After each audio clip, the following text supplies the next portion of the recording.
क्योंकि मुझे किसी चीज को लेकर कोई कॉन्फिडेंस नहीं है, लेकिन मेरे पास स्पष्टता है। अगर आप में सिर्फ कॉन्फिडेंस है तो आप जीवन में गलतियां ही करेंगे। आपको अपने कॉन्फिडेंस को खत्म करके स्पष्टता लानी होगी।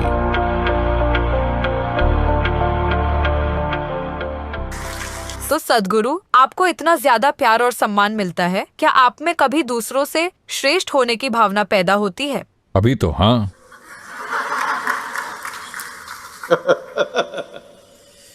देखिए, सवाल श्रेष्ठता की भावना, हीनता की भावना, गरीबी की भावना या धनी होने की भावना का नहीं है।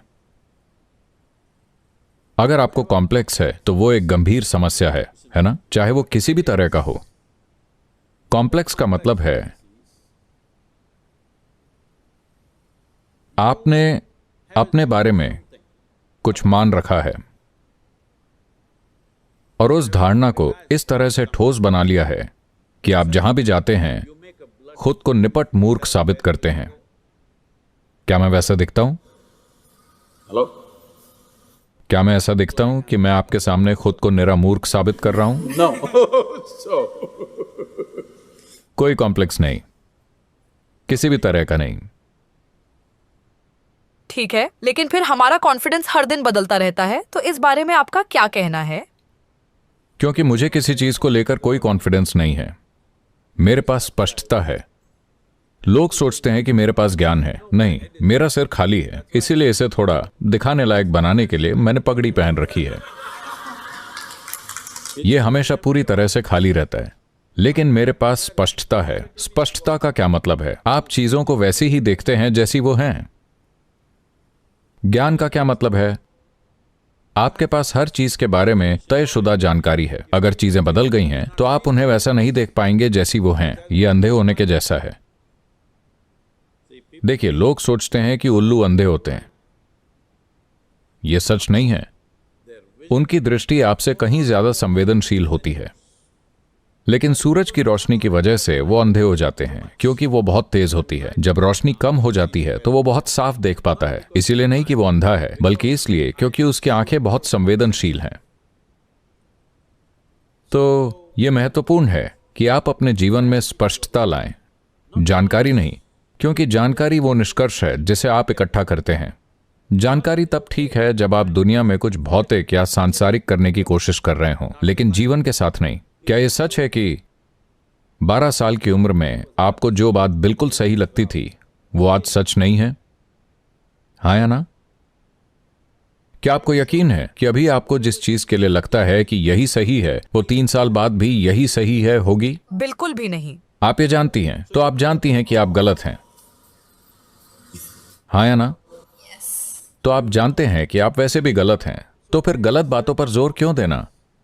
वैसे अभी हम गलत हैं तो कम से कम थोड़ा और सचेतन होकर काम चलाएं। अगर आपको पता है कि आप गलत हैं तो आप सावधानी से चलेंगे, है ना? हेलो, लेकिन अगर आपको लगता है कि आप बिल्कुल सही हैं तो आप बेवकूफ़ी भरी चीजें करेंगे और दुनिया भर में गलतियां करेंगे। अगर आपको पता है कि आप ठीक से नहीं देख पा रहे हैं तो क्या आप सावधानी से चलेंगे या नहीं? अगर मैं आपसे एक अंधेरे कमरे में चलने को कहूं, मान लीजिए कि हम सभी लाइटें बंद कर दें और कमरे को बंद कर दें, एकदम अंधेरा है। अगर मैं आपसे चलने को कहूं तो क्या आप अचानक बहुत सतर्क और सचेतन नहीं हो जाएंगे कि आप कैसे चलते हैं? लेकिन जब लाइटें जल रही हो तो आप बेहोशी में चलते हैं, हर किसी से टकराते हुए। तो अगर आप हर पल ऐसे चलना सीख लेते हैं जैसे कोई लाइट नहीं है और आप हर चीज को पूरी सावधानी से देखते हैं, तब आपको जो साफ दिखता है उससे आप गुजर जाते हैं। जो साफ नहीं दिखता वहां आप हिचकते हैं, कुछ जगहों पर आप थोड़ा चांस लेते हैं। लेकिन अगर आप कॉन्फिडेंस से भरे हैं तो आप जीवन में गलतियां ही करेंगे। हम नहीं जानते कि आप कहां पहुंचेंगे और किस में फंस जाएंगे। ज्यादातर लोग अपने पेशे में, पारिवारिक हालातों, सामाजिक परिस्थितियों में इस तरह से फंसे हुए हैं कि वो सब ऐसे हो गए हैं। हाँ, मैं ये देखता हूं कि सिर्फ बुजुर्ग ही नहीं, युवा भी ऐसे हो गए हैं। मेरे जीवन के अंत में मेरा क्या होगा? मेरे जीवन के अंत में मेरा क्या होगा? मैं रहस्य पहले ही बता चुका हूं, आप मर जाएंगे। लेकिन सद्गुरु, अगर ऐसा होता है तो क्या करेंगे, अगर वैसा होता है तो क्या करेंगे, वो सारी चीजें होंगी। ऐसा नहीं है कि आपके जीवन में सब कुछ वैसा ही होगा जैसा आप चाहते हैं। चीजें उस तरह भी होंगी जो आपको पसंद नहीं है। एक बार ऐसा हुआ, शंकरन पिल्लई को उसकी नौकरी से निकाल दिया गया,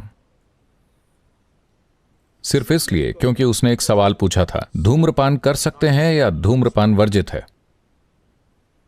इतने से सवाल पूछने पर आपको नौकरी से कैसे निकाला जा सकता है? उसने पूछा, धूम्रपान कर सकते हैं या धूम्रपान वर्जित है, और उसे नौकरी से निकाल दिया गया, क्योंकि उसे जो पूछना चाहिए था वो था दाह संस्कार या दफन।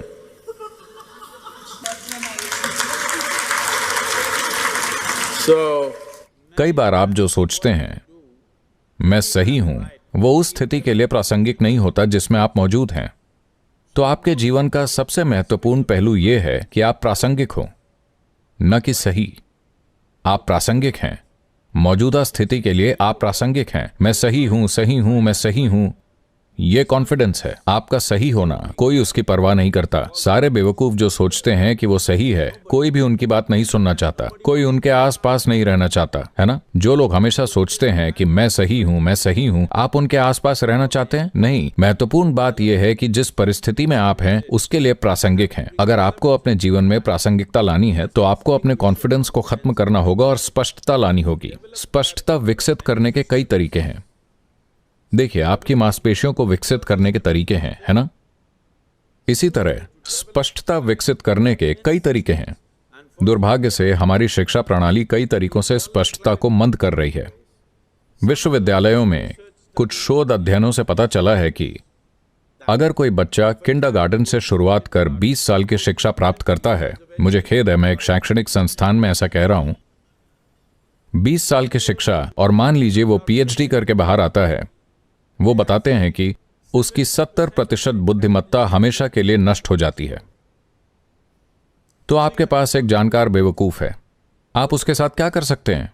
ठीक है, आप ये कर सकते हैं, आप जानकारी उछालकर लोगों को प्रभावित कर सकते हैं, लेकिन लोगों को प्रभावित करने का, ये जानकारी और वो जानकारी उछालने का, ये पूरा खेल खत्म हो जाने वाला है, क्योंकि वो गूगल लेडी इन सभी मूर्खों से बेहतर है।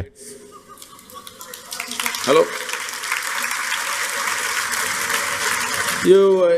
आप, ये वाकई आश्चर्यजनक है। मैं कहीं भी यात्रा कर रहा हूं, मान लीजिए मैं अमेरिका या अफ्रीका या कहीं के लिए उड़ान भर रहा हूं, मैं पूछता हूं एंटेबे में सुबह का तापमान क्या है? मैं वहां उतरने वाला हूं, बिना पलक झपकाए 2 सेकंड में वो मुझे बता देती है ये 14 डिग्री सेंटीग्रेड है, और दोपहर तक ये 18 डिग्री होगा, शाम तक ये फिर से 12 डिग्री हो जाएगा। कौन ऐसे बता सकता है? हेलो, हो सकता है कि वो पूरी तरह सही ना हो, लेकिन लगभग सही होता है। तो जो लोग अपने सिर पर जानकारियों का टोकरा ढो रहे हैं और श्रेष्ठ महसूस कर रहे हैं, मैं चाहता हूं कि आप इसे समझें। इस देश में और दुनिया में हर जगह, पिछली नहीं बल्कि उससे पिछली पीढ़ी में, कोई व्यक्ति जो किताब पढ़ सकता था उसे भगवान जैसा माना जाता था, क्योंकि बाकी सब अनपढ़ थे। और लोग सिर्फ इसलिए फले फूले क्योंकि वो गीता या बाइबल या कुछ और पढ़ सकते थे। वो फले फूले बस इसलिए क्योंकि वो पढ़ सकते थे। लेकिन एक बार जब हर कोई पढ़ सकता है तो हम उन लोगों को पूरी तरह से अनदेखा कर रहे हैं, है कि नहीं? हेलो, तो जो लोग जानकारी ढो रहे हैं और खुद को श्रेष्ठ समझते हैं, वो सभी अगले 15 से 20 सालों में कुछ भी नहीं रह जाएंगे। एक बार जब आर्टिफिशियल इंटेलिजेंस हर जगह उपलब्ध होगा तो जानकारी का कोई मतलब नहीं रह जाएगा, क्योंकि यह हर जगह उपलब्ध होगी। तब तक आपको जानकारी से परे कुछ करने में सक्षम हो जाना चाहिए। इसीलिए मैं आपके साथ हूं।